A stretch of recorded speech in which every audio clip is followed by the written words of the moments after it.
এই তোমার কি অবস্থা, হাতের কি অবস্থা এখন? ভালো, আলহামদুলিল্লাহ। আলহামদুলিল্লাহ ভালো, কিন্তু এটা কালকে আল্লাহর রহমতে সেলাই কাটা হয়েছে। সেলাই কাটার পরে এখন আবার আমি হচ্ছে কি আগে 15 দিন এরকম করে রাখছি না, এখন নর্মালি না একটু পরে পরে এরকম করে ফেলি, একটু পরে পরে এরকম করে, মানে আমার মানে মনে থাকে না যে হাত ভালো হয়ে গেছে। এটা 2 সপ্তাহে একটা অভ্যাসে পরিণত হয়েছে।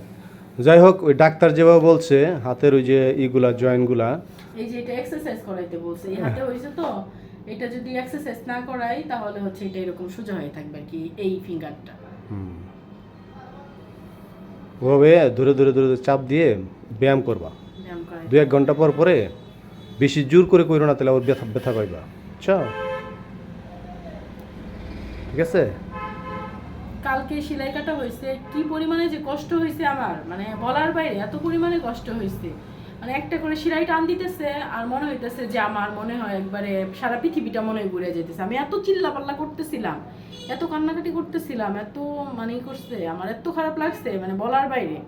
তারপরে আলহামদুলিল্লাহ, আল্লাহর রহমতে আমার হাতটা ভালো হয়ে গেছে, আল্লাহর কাছে হাজার হাজার শুকরিয়া। যদিও একটু সময় লাগবে, আর একটু সময় লাগবে, যেমন এই ফিঙ্গারটা আমি নাড়াইতে পারি না, এটা নাড়াইতে একটু সময় লাগবে, আস্তে আস্তে হয়ে যাবে। ডাক্তার বলছে এক্সারসাইজ করাইতে, এটাকে এরকম করে এক্সারসাইজ করে, যেমন এই এই হাতটা আমি এই যে নাড়াইতে পারতেছি না, ওইটা আবার এইটা নাড়াইতে পারি না, এটা দুইটা নাড়াইতে হয়, একা একা নাড়াইতে পারি না, এটার মধ্যে কোনো ফিলিংস আসে না আর কি। চাপ দিলে ওই যেরকম ঝিঝি লাগে, পায়ে ঝিঝি লাগলে, অনেক সময় বসে থাকলে পায়ে ঝিঝি লাগে না, ওরকম এখানে চাপ দিলে ওরকম আর কি হয়, ফিল হয়। তবে আস্তে আস্তে মনে হয় ঠিক হয়ে যাবে আল্লাহর রহমতে। সেলাইটা আরো 2-1 দিন আগে কাটালা উচিত ছিল। ছিল। তুমি খালি বলো যে দেরি করে কাটি, দেরি করে আর কাটি। আমি এটা বলছি কিসের জন্য, যাতে করে যদি আগে আগে খোলা যায়। আমি মানে যে পরিমাণে কষ্ট হয়েছে, আমি চাইতেছিলাম না যে আরো কষ্ট হোক, আমি ভাবছিলাম যে যত বেশি সুখ হবে তত বেশি মনে হয় আমার জন্য ভালো হবে।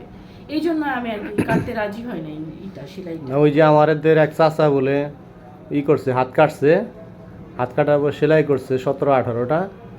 তারপরে সেলাই কাটার কথা 1 সপ্তাহ পরে, সেই সেলাই আর কাটতে যায় না ভয়ে। হ্যাঁ, সেলাই কাটতে হইলে মানে ব্যথা লাগবো। 3 মাস পরে একজনে দেখে জোর করে ধরে তারে নিয়ে গেছে হাসপাতালে সেলাই কাটার জন্য। পরে দেখে ওগুলো একদম চামড়ার সাথে, মাংসের সাথে লেগে গেছে, শক্ত হয়ে গেছে। পরে কি করবে, স্যালাইনের পানি দিয়ে ভিজাই রাখা নরম করে আস্তে আস্তে একটা খুলছে, এক একটা করে খুলছে। তো তোমার অবস্থা এরকম হইতো দেরি করে গেলে। এরকম যে আমি বললাম না যে ভয় পাইছি, আমি প্রচুর পরিমাণে ভয় পাইছি, তার মধ্যে আবার এত পরিমাণে ব্যথা, যার জন্য আমি ভাবছি কি যার একটু বেশি সময় নিয়ে করলে মনে হয় হয়ে যাবে, ঠিক হয়ে যাবে, এই আর কি। যাই হোক, এখন ব্যায়াম করবা, একটু একটু করে ধরে ধরে ব্যায়াম করবা, ঠিক আছে? আর যতটুকু সমস্যা আছে আল্লাহর রহমতে আস্তে আস্তে সব ঠিক হয়ে যাবে। ঠিক হয়ে যাবে, ঠিক আছে? বিপদ তো কেটেই গেছে, আল্লাহ বিপদ কাটাই দিছে। এখন একটু ধৈর্য ধরো, আস্তে আস্তে ঠিক হয়ে যাবে। আসলে রাখার মালিক হচ্ছে আল্লাহ। হ্যাঁ, আল্লাহ তাআলা চাইলে কিন্তু আমার এই আঙুলটা কিন্তু পড়ে যেতেও পারতো।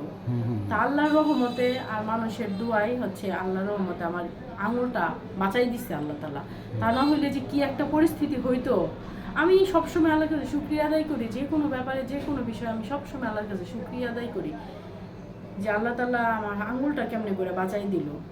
সাবধানে চলাফেরা করবা, সতর্ক থাকবা। আর আপনাদের সবার উদ্দেশ্যে একটা কথা বলতে চাই যে হাত, দরজার সাথে হাত দিয়া কখনো দাঁড়াই থাকবেন না, যতটুকু সম্ভব হাত তাড়াতাড়ি সরাই নিয়ে আসবেন। বিপদ বলে কই আসে না, যে কোনো বিষয়ে একটু সতর্ক থাকবেন। আমি যে কষ্টটা করছি, আমি চাই না যে আমার যে সূত্র আছে তারও এই কষ্টটা হোক। এত খারাপ একটা পরিস্থিতির মধ্যে 15টা দিন গেছে আমার। তো যাই হোক, সবাই দোয়া করছেন, আর আল্লাহর রহমতে আমার হাতটা ভালো হয়ে গেছে, এই তো।